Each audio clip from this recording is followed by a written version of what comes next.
Mi nombre es Iris Tremain y hace apenas unas horas cumplí 18 años. Anoche, durante mi fiesta de cumpleaños, mi padre me apartó del resto de los invitados. Sonrió como si fuera un gesto de cariño y me habló en voz baja. Cuando termine la fiesta, vas a firmar unos papeles para tu tío Wade. No te preocupes, es solo un trámite. Le devolví la sonrisa y sentí sin hacer preguntas. Fingí que lo creía. En cuanto tuve la oportunidad me escabullí hasta la cocina. Abrí mi computadora portátil y seguí las instrucciones que una abogada me había dado meses atrás. En silencio, transferí toda la herencia que mis abuelos me habían dejado. Más de $2 millones entre la cabana familiar, inversiones y ahorros, a un fideicomiso irrevocable. Lo hice como una simple medida de protección.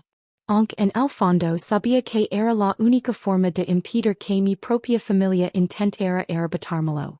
A la mañana siguiente, el caos estalló. Mi padre descubrió que la cabana, las cuentas bancarias y cada inversión estaban protegidas por un muro legal imposible de romper. Mi madre no entendía lo que ocurría. Mi hermana menor observaba en silencio mientras mi padre perdía el color del rostro. Mi tío Wade, que ya había negociado la venta de una propiedad que jamás le perteneció, llamó desesperado a su abogado. Por primera vez comprendieron que no podían tocar absolutamente nada. Pero para entender cómo llegamos hasta ese momento, tengo que regresar 6 años atrás. Todo comenzó en un pequeño lugar llamado Cedar Lake. Cuando tenía 12 años, mi abuelo Harold Tremain pasó por mí una mañana de verano y me llevó hasta la cabana familiar, escondida entre enormes pinos blancos a unos 40 minutos de nuestra casa. Era un lugar sencillo, pero lleno de vida. El porche estaba ligeramente inclinado, la puerta mosquitera nunca cerraba bien y el aire siempre olía a lina, libros antiguos y un dulce aroma que nunca logré identificar. Aquel día paímos horas reparando una vieja cerca. Mi abuelo nunca hacía las cosas con prisa. Mientras cambiábamos unos postes podridos, me enseñó a revisar la madera presionando el pulgar sobre la vita. Si seed con facilidad ya no sirve, me explicó. Dentro de la casa, mi abuela Vivian nos esperaba con té helado y sándwiches sobre la mesa de madera que mi abuelo había construido con sus propias manos el año en que se casaron. Al caer la tarde nos sentamos frente al lago, observando como el sol tenía el agua de un color dorado. Entonces mi abuelo dijo unas palabras que jamás olvidaría. Esta cabana siempre permanecerá en la familia Iris. Pero recuerda algo, la familia no siempre es la sangre. La verdadera familia es quien aparece cuando más la necesitas. Yo solo tenía 12 años. Pensé que estaba siendo poético. No entendí que me estaba dejando una advertencia. Durante todo ese verano regreso cada fin de semana. Aprendí donde goteaba el calentador, que ventana se atascaba con la humedad, como purgar los radiadores antes del invierno y cuáles eran los límites exactos de la propiedad. Mi abuela me enseñó a ordenar los libros para que la casa se sintiera más acogedora. Mi abuelo me mostró cada rincón del terreno con el mismo orgullo con el que otros enseñan un tesoro. Lo que yo ignoraba era que mientras compartimos aquellos días, ella estaba reuniéndose con un abogado para asegurar el futuro de la cabana. Y el mío. Nuestra casa en Richmond era completamente diferente. No era un hogar cálido. Era simplemente el lugar donde vivíamos. Mi hermana Kelsey, 2 años menor que yo, tenía la habitación más grande de la casa. Mis padres la redecoraban constantemente, mientras mi cuarto seguía igual que cuando compraron la vivienda. Una noche durante la cena, mi padre dijo que era un comentario que me hizo sentir un escalofrío. La cabana del viejo solo nos hace perder dinero, dijo mientras cortaba su carne. Deberíamos venderla y reinvertir todo. Mi madre estuvo de acuerdo de inmediato. Yo levanté la vista. Pero el abuelo dijo que la cabana debía cuidarse en la familia. Mi padre soltó una risa burlona. Tenías 12 años, Iris. Solo intentaba hacerte sentir especial. Nadie volvió a hablar del tema.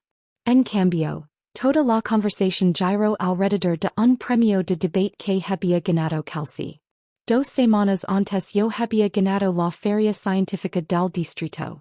Mi cinta seguía olvidada dentro de mi mochila. Mientras recogía los platos 6 un filito parcialmente escondido bajo la lista del supermercado. Era de una empresa inmobiliaria especializada en propiedades frente al lago. En una esquina había un número de teléfono escrito a mano. No reconocí la letra. Volví a dejar el filito exactamente donde estaba. Aquella noche comprendí que alguien ya estaba calculando cuánto dinero podía obtener vendiendo el hogar de mis abuelos. 2 años después falleció mi abuelo. Tenía 14 años. Durante el funeral sorprendí a mi padre y mi tío Wade hablando junto a la mesa de los postres. Wade sostenía una carpeta llena de documentos. Tenemos que mover esto antes de que la sesión se complique. Lo dijo en voz baja. En ni siquiera habían terminado de despedirse de su padre y ya estaban planeando vender la cabana. Yo permanecí en silencio. Con 14 años nadie escuchaba mi opinión.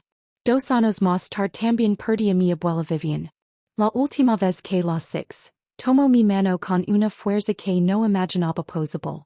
La cabana es tuya, Iris, susurró. No permitas que así la leven. Prométemelo. Te lo permito. Ella sonrió apenas un instante. Después cerró los ojos por última vez. Aquella misma noche escuché mi padre hablando por teléfono desde el garage. Su voz sonaba demasiado tranquila. Sí, ahora sí podemos empezar. En ese momento comprendí una verdad dolorosa. Para ellos la muerte de mi abuela no era una tragedia. Era simplemente una oportunidad de negocio. Entre los 16 y los 18 años convertí la cabana en mi refugio. Cada sábado conducía hasta Cedar Lake en un automóvil usado que había comprado trabajando como niñera. Reparaba el Porsche. Limpiaba las canaletas. Cortaba el césped. Cuidaba aquella casa exactamente como mis abuelos me habían enseñado. Mientras tanto, en casa ya nadie decía la cabana del abuelo. Ahora la llamaban la propiedad familiar. Un día mientras limpiaba un viejo armario del pasillo, encontré un sobre oculto con mi nombre escrito por mi abuela. Dentro había una tarjeta. Margaret Caldwell. Abogada. Fideicomiso familiar Tremain. Guarda aquella tarjeta en mi cartera sin decir una palabra. 3 meses antes de cumplir 18 años recibí una llamada. Iris. Soy Margaret Caldwell. Necesitamos reunirnos cuanto antes. Hay cosas que debes saber antes de tu cumpleaños. Nos vimos en su oficina pocos días después. Fue ahí donde toda mi vida cambió. Margaret me explicó que, 6 años antes, mis abuelos habían creado un fideicomiso irrevocable. La cabana. Las cuentas de ahorro. Las inversiones. Un patrimonio valorado en aproximadamente 2.1 millones de dólares. Yo era la única beneficiaria. Legalmente estos bienes nunca formaron parte de la herencia que administrara tu familia. Me explicó con calma. Están completamente protegidos y nadie puede reclamarlos. En ese instante comprendí por qué mi abuelo insistió tantas veces en enseñarme cada rincón de aquella cabana. Él siempre supo que algún día tendría que defenderla. Margaret terminó de explicarme la situación con absoluta claridad. Tu padre y tu tío Wade no tienen ningún derecho legal sobre estos bienes. Dijo mientras cerraba la carpeta frente a mí. Tú perteneces al fideicomiso que tus abuelos crearon para proteger. Antes de despedirme me hizo una advertencia. Alguien había estado consultando el registro de la propiedad y intentando obtener información sobre el título de la cabana. No tuve que adivinar quiénes eran. Unos días después escuché mi padre y mi tío Wade hablando en el garage. Yo firmé un acuerdo con Richline Development por $450,000, decía Wade. Solo necesitamos un título limpio. ¿Y la escritura? Preguntó mi padre.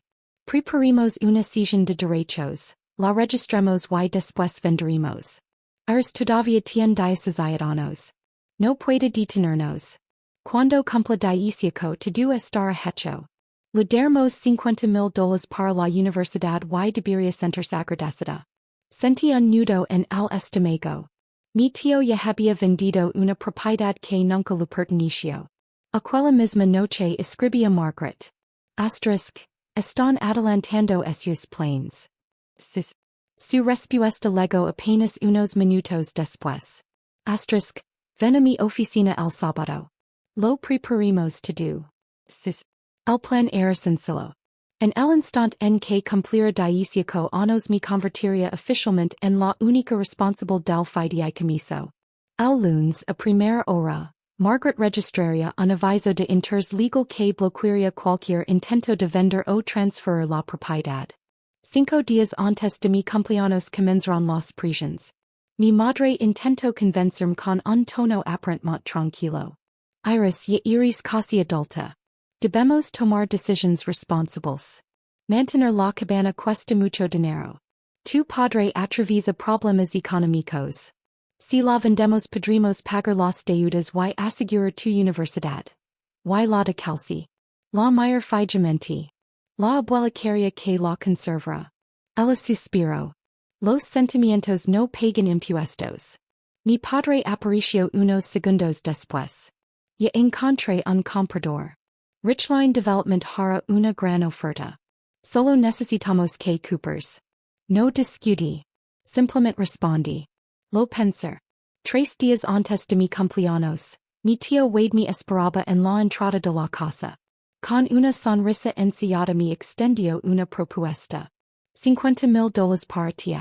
En efectivo. Es mucho dinero para una chica de tu edad. Lo mayor sin moverme. ¿En nombre de quién está registrada la cabana? Su sonrisa desapareció apenas un instante. De tus abuelos. Pero ahora pasa naturalmente tu padre y a mí.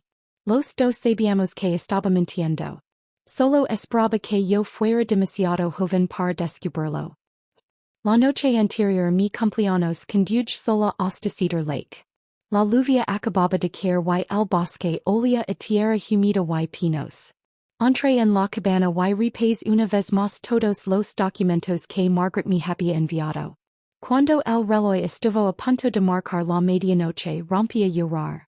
No lloraba por la propiedad. Lloraba porque siempre había deseado tener un padre que quisiera enseñarme pesca en aquel lago en lugar de calcular cuánto dinero obtendría vendiéndolo. Lloraba porque hubiera querido que mi madre me preguntara qué deseaba para mi futuro. En lugar de decirme que era lo más convenient para ellos. Pero los deseos no sirven ante un juez. Los documentos sí. A las 1:50 de la noche me conecta una videollamada con Margaret. Cuando el reloj marcó las 12 en punto y oficialmente cumplí 18 años. Firmé todos los documentos. En ese preciso instante el fideicomiso quedó completamente bajo mi control. Lo que yo ignoraba era que, al mismo tiempo, mi tío Wade imprimía una escritura falsa convencido de que al día siguiente podría registrarla. Mi fiesta de cumpleaños comenzó esa misma tarde. Había globos, música, pastel y unos 20 invitados. En medio de la celebración, mi padre levantó su copa. Estamos muy orgullosos de Iris. Como familia hemos decidido vender la cabana de Cedar Lake para asegurar el futuro de todos. Iris está de acuerdo, ¿verdad? Todas las miradas se dirigieron hacia mí. Dejé lentamente el tender sobre el plato. El sonido del metal contra la porcelana rompió el silencio. Nunca acepté vender la cabana. La sonrisa de mi padre desapareció. Está nerviosa. Es su cumpleaños. Lo interrumpí. No estoy nerviosa. Y el tío Wade sabe perfectamente que jamás di mi consentimiento. Mañana por la mañana todo quedar claro. La fiesta terminó antes de tiempo. Los invitados comprendieron que estaban presenciando algo mucho más serio que una simple discusión familiar. Cuando todos se marcharon mi madre explotó. Podríamos perder esta casa por tu culpa. Mi padre añadió con frialdad. Mañana venderemos la cabana. Si decides pelear contra nosotros, olvídate de la universidad. Y también de seguir viviendo aquí. Mi cumpleaños número 18. Y mis propios padres acababan de amenazar con echarme de casa. Respire hondo. Yo también soy parte de esta familia. Pero soy la única que piensa cumplir la promesa que les hizo a los abuelos. Subí a mi habitación sin decir una palabra más.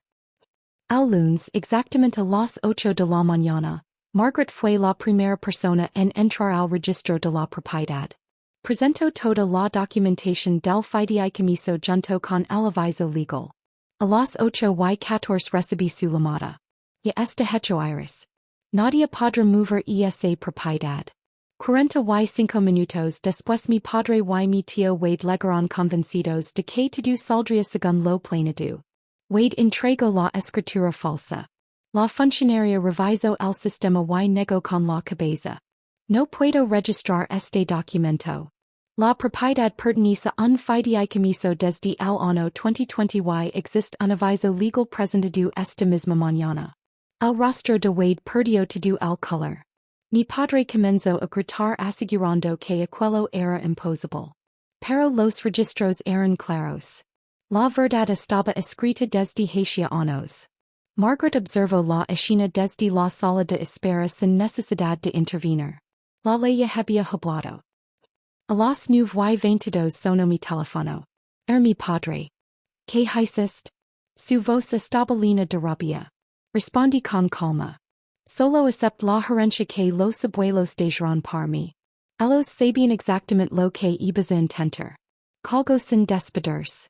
Minutos después recibió otra llamada. Era Richline Development. Cuando la empresa descubrió que Wade nunca había sido propietario de la cabana, canceló el contrato y anunció acciones legales. La situación empeoró rápidamente. Mi tío fue investigado por presentar documentos falsificados y por utilizar un sello notarial fraudulento. También tuvo que afrontar una fuerte demanda por incumplimiento de contrato. Aquella misma tarde mi padre legó derrotado. Se sentó frente a mí y, por primera vez en años, dijo de finger. Voy a perder la casa. Debo cientos de miles al banco. El negocio quebró. La cabana era nuestra única salida. Mi madre intentó justificarlo diciendo que mis abuelos ya no pensaban con claridad cuando tomaron aquellas decisiones. Margaret seguía al teléfono. Señora Tremain, el fideicomiso fue creado 6 años antes del fallecimiento de sus padres. Todo fue planificado cuando estaban perfectamente capacitados. No existe ninguna posibilidad de impugnarlo. En la cocina cayó un silencio absoluto. Mi padre comprendió que había perdido. Durante los meses siguientes todo cambió. Mi tío Wade perdió su licencia como agente inmobiliario y tuvo que pagar una costosa indemnización. Mi padre vendió su negocio para negociar sus deudas con el banco. Mi madre regresó a trabajar después de 10 años. La familia consiguió conservar la casa, pero perdió casi todos sus ahorros. Mientras tanto, en Cedar Lake todo seguía igual. Una tarde encontré una carta escondida por mi abuelo. En ella escribió. Hay personas que solo saben poner el precio a las cosas. Espero que tú siempre recuerdes cuál es su verdadero valor. Lor al terminar de leerla. Días después Margaret volvió a llamarme. Mis abuelos también habían creado un fondo universitario independiente. Con los intereses acumulados ya superaba los $58,000. Sonrió al darme cuenta de algo. Era prácticamente la misma cantidad que mi padre y mi tío habían intentado usar como soborno para comprar mi silencio. Mis abuelos habían previsto cada movimiento. Ingresé a la universidad para estudiar ciencias ambientales y manejo forestal. La cabana quedó a solo 20 minutos del campus. Por primera vez en mi vida sentí que tenía un hogar. Con el tiempo me reuní con mis padres. Les dije que los seguía queriendo, pero que nuestra relación solo podría continuar si estaba basada en el respeto y la honestidad. Mi padre aceptó en silencio. Era un comienzo. Mi hermana Kelsey también apareció un domingo. Compartimos una pizza en el Porsche mientras observábamos una garza cruzar el lago. Me pidió perdón. Nunca supo lo que nuestros padres estaban planeando. La abrace. Siempre tendría un lugar allí. Porque la cabana no solo protegió una propiedad. También salvo la posibilidad de reconstruir parte de mi familia. Hoy mientras observo la niebla elevar sobre Cedar Lake, entiendo que nunca gané una guerra. Simplemente cumplí una promesa. Mis abuelos no pudieron cambiar sus hijos. Pero si pudieron asegurarse de que su nieta tuviera un lugar firme donde comenzar su propia vida. A veces, el mayor acto de amor ocurre muchos años antes de que llegue el momento de comprenderlo.